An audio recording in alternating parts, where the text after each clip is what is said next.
द्वितीय विश्व युद्ध खत्म हो चुका था। जर्मनी की धमकी का साया खत्म हुआ, लेकिन दुनिया एक नए तरह के डर में जीने लगी थी। ये डर था कोल्ड वॉर का या शीत युद्ध का। एक तरफ था अमेरिका और उसके साथी देश, वहीं दूसरी तरफ था सोवियत संघ और उसके मित्र। दोनों महाशक्तियां एक दूसरे से ताकत दिखाने की जंग में लगी थीं और इस जंग में कैसे विज्ञान सबसे बड़ा हथियार बनकर निकला, आइए इसके बारे में जानते हैं।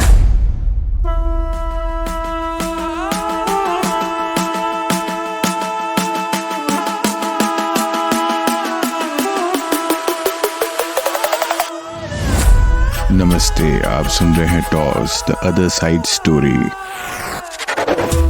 अब अमेरिका के सामने एक सवाल खड़ा था। जर्मनी हार चुका था, लेकिन उसके वैज्ञानिक ये वही लोग थे जिन्होंने जर्मनी के लिए रॉकेट्स और दूसरे खतरनाक हथियार बनाए थे। अब कहाँ थे वो? क्या उन्हें सोवियत संघ के हाथ लगने दिया जाए? यहीं से शुरू होती है कहानी ऑपरेशन पेपर क्लिप की। ये एक सीक्रेट ऑपरेशन था जिसे अमेरिका ने साल 1945 में शुरू किया। इस ऑपरेशन का मकसद था जर्मनी के उन वैज्ञानिकों को ढूंढ निकालना जो युद्ध के दौरान एडवांस रिसर्च में शामिल थे, खास तौर पर वो वैज्ञानिक जो रॉकेट टेक्नोलॉजी के जानकार थे। अमेरिका उन्हें अपने देश ले जाना चाहता था। इस ऑपरेशन को अंजाम देने का जिम्मा सौंपा गया joint intelligence objective agency JIOA को। JIOA के एजेंट्स जर्मनी के कोने कोने में हर साइंटिस्ट को ढूंढने लगे। वो हर उस शख्स की तलाश कर रहे थे जो जर्मनी के लिए टेक्नोलॉजी का जादू कर रहा हो। ये कोई आसान काम नहीं था। जर्मनी हार चुका था और उसका ढांचा पूरी तरीके से बिखर चुका था। कई वैज्ञानिक तो मारे गए थे, कई अंडरग्राउंड हो गए थे, कुछ खुद को USSR के हवाले कर चुके थे। लेकिन अमेरिकी एजेंट हार मानने को तैयार नहीं थे। उन्हें एक एक वैज्ञानिकों को निकालना था। इसी दौरान एक बहुत बड़ी मछली फंस गई। वो थे वैज्ञानिक Wernher von Braun. Von Braun वही थे जिन्होंने जर्मनी के लिए V2 रॉकेट्स बनाए थे। ये वही रॉकेट्स थे जिन्होंने ब्रिटेन पर तबाही मचाई थी। अमेरिका के लिए वॉन ब्राउन किसी अनमोल रतन से कम नहीं थे। ऑपरेशन पेपर क्लिप के तहत वॉन ब्राउन समेत हजारों जर्मन वैज्ञानिक, इंजीनियरों और टेक्नीशियंस को अमेरिका लाया गया। उन्हें अमेरिकी नागरिकता दिलाई गई और उन्हें अमेरिकी सेना के लिए काम पर लगा दिया गया। इन वैज्ञानिकों की मदद से अमेरिका ने अपनी रॉकेट टेक्नोलॉजी में काफी तरक्की कर ली।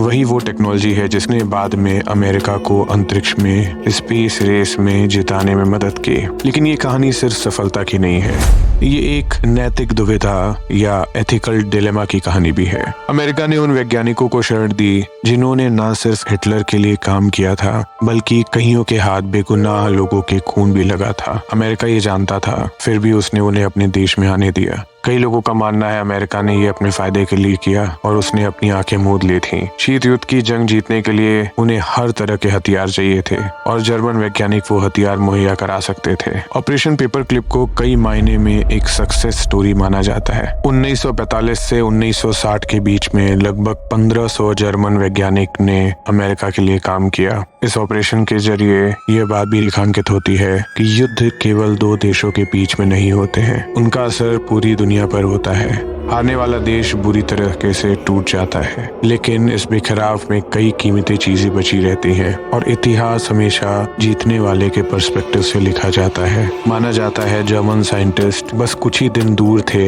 एक ऑथेंटिक न्यूक्लियर वेपन बनाने में, और अगर वो न्यूक्लियर वेपन प्रॉपर्ली बना चुके होते और V2 रॉकेट्स में कुछ कमी थी उसको ठीक कर चुके होते, तो इस वॉर का अंत कुछ और ही होता।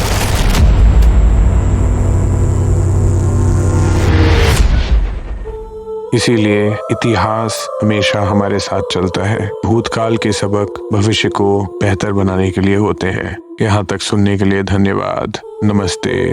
आप सुन रहे थे toss the other side story.